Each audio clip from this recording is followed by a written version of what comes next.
The grand hall of the hive ship Celestial Chrysalis was a monument to serene order. The air hummed, a soft, resonant frequency tuned to calm the complex nervous systems of the gathered throng. Aristocrats of the Vespedian hegemony stood in precise rows, their chitinous plates gleaming under the soft bioluminescent globes. They were a people of subtle pheromone signals and precise postural language, where a twitch of a mandible could convey a volume of intent. The human delegation, by contrast, seemed a chaotic cluster of soft flesh and irregular angles. Standing near the base of the royal dais, the Queen Mother occupied the center of all things. She was a majestic figure, twice the size of her tallest warrior, her opalescent carapace etched with the history of her lineage. Her multifaceted eyes took in the room, the solemnity of the occasion hanging thick as nectar. This was a formal ratification of the first trade and cultural exchange treaty between the hegemony and humanity's fledgling stellar coalition. It was a moment of delicate, hard-won peace. The lead human diplomat, a man with graying hair and calm eyes, finished his rehearsed remarks, bowing at the precise angle the cultural briefings had dictated. The Queen Mother acknowledged him with a graceful inclination of her head. The official scribes raised their data quills. The ceremony was all but complete. Then the Queen shifted. It was not a ceremonial movement. It was a physical expansion, her carapace lifting as she drew a vast breath through her spiracles. The gentle hum of the hall died into a silence, so absolute it felt like pressure. Her voice, when it came, was not the modulated, diplomatic tone used earlier. It was a raw, primal resonance that vibrated in the chests of every being present. It bypassed translators, a direct seismic projection of pure emotion. "Did you know my daughter is expecting human?" The words, in blunt, unadorned galactic common, slammed through the hall. The Vespedian aristocrats froze, their antennae stiff with absolute shock. Protocol shattered. The very concept of such a private, biological announcement in this public, political forum was unthinkable. It was not done. It could not be done. The hegemony's princess, a slender, elegant figure beside the throne, seemed to shrink, her own plates flushing a faint shade of emerald in what could only be profound mortification. The human diplomat blinked. He had been prepared for last-minute negotiations, for tactical objections, for cryptic Vespedian metaphors. He was not prepared for this. He saw the stricken faces of the Vespids, the utter collapse of ceremonial decorum. He understood, in a flash of cross-cultural insight, that the Queen had not just broken protocol. She had atomized it, and she had done it by sharing news of a family joy. He looked from the horrified Vespids to the powerfully emotive Queen, who stared at him with an intensity that demanded a response, not as a diplomat, but as a person. In that moment, he discarded the script. He broke into a wide, genuine smile. It was a human expression, full of teeth and crinkled eyes.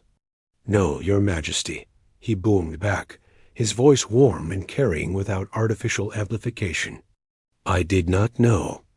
That is wonderful news. Congratulations to you both." He then did something the briefings had strictly forbidden. He began to clap. It was a solitary, sharp sound in the silent hall. But immediately, the rest of the human delegation joined in. Their applause was not the polite, timed patter of diplomatic functions. It was hearty, joyful, and thunderous. A few of the younger aides even let out cheerful, unprofessional whoops that the Vespedians watched, utterly bewildered. The sound was chaotic, aggressive to their auditory senses. But they could not miss the meaning. The humans were not offended. They were. Celebrating, the Queen Mother stared at the applauding humans. Then, a low sound began in her thorax. It started as a vibration, then grew into a rich, booming chitter. It was the Vespedian equivalent of laughter. She was laughing. The princess, after a moment of stunned silence, joined her, a lighter, melodic chirring. The tension in the hall did not just break. It evaporated. The humans kept clapping. The queen kept laughing. And then, something unprecedented happened. One of the younger Vespedian lords, his plates still tinged with the shock green, looked from his laughing sovereign to the beaming humans. He was an individual known for his unorthodox interest in alien cultures. He had studied human social customs in secret. He raised his primary manipulator limbs and, with deliberate awkwardness, brought them together in a clumsy imitation of a human clap. The sound was a dull clack-clack of chitin. The human diplomat saw it. He directed his applause toward the young lord, his smile widening. Encouraged, another Vespedian joined, then another. Soon, the hall was filled with a chaotic, rhythmic cacophony. The warm, fleshy sound of human hands mingled with the sharp, percussive clack of Vespedian plates. The joy was palpable, a shared physical wave. The Queen Mother rose to her full, imposing height, and the hybrid applause subsided into a waiting, vibrant quiet. You see? Her voice was still powerful, but now it was threaded with that same laughing resonance. You humans broadcast your emotions like a beacon. You speak of family, of new life, not in hidden chambers, but to the world. It is refreshing. It is true.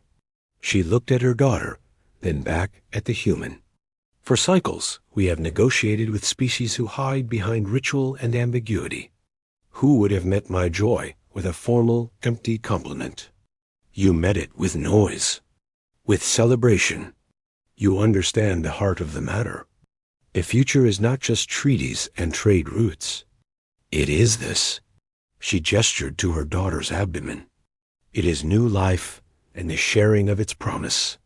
She descended the dais, her movements fluid and surprisingly graceful for her size. She stopped before the lead human diplomat. Your people have a concept, a king. A familial ruler, yes? Not just a political entity, but a father to the people. The human nodded, cautiously. Yes, your majesty. In many of our traditions, the king is both head of state and a symbolic patriarch. The queen's massive head tilted. This treaty signing. It was to be between a queen and what?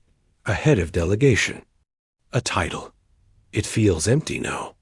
Her multifaceted eyes gleamed. I am a mother who will be a grandmother. I wish to sign this not with a title, but with a person who understands that. My joy demands a counterpart, not a bureaucrat. She placed a great, careful manipulator on his shoulder. The hall held its breath. For this act, for understanding the bellow of a grandmother's heart, you will stand as king. For my people and for yours in this moment. She turned to the assembled crowd, both Vespedian and human, and her voice projected once more, not in shock, but in declaration, bear witness. Today, we sign not as nations, but as families. And for this, a human king stands before yous. The young Vespedian lord, who had first clapped, understood first. He drew himself up, filled his spiracles, and shouted with all his might, projecting the word in clear galactic common. King. It was a single syllable, a solid block of sound. It hung in the air for a fractured second. Then the human delegation erupted. King! They roared back, a unified, joyous shout. The cry was infectious. It was simple. It was emotional. It was profoundly human, and in this new shared space of understanding, it became profoundly Vespedian too. Another aristocrat shouted it. Then a dozen. The princess herself, her embarrassment transformed into giddy pride, joined her voice to the chorus. King! King! King! The hall, once a temple of silent order, became a thunderous arena of celebration. The word was a bridge, a title bestowed not by birth or election, but by shared feeling. The human diplomat, the king by acclamation, looked at the queen, he saw no political maneuver, only a profound and genuine connection. He nodded to her, then turned and raised his hands to the roaring crowd, accepting the bizarre, wonderful mantle. The treaty was signed minutes later. The official documents bore his standard human name and title, but in the histories of both peoples, that day was never remembered for the trade agreements or the territorial accords.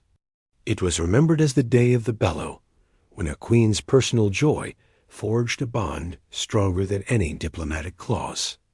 They called the resulting alliance the Grandparent Accords.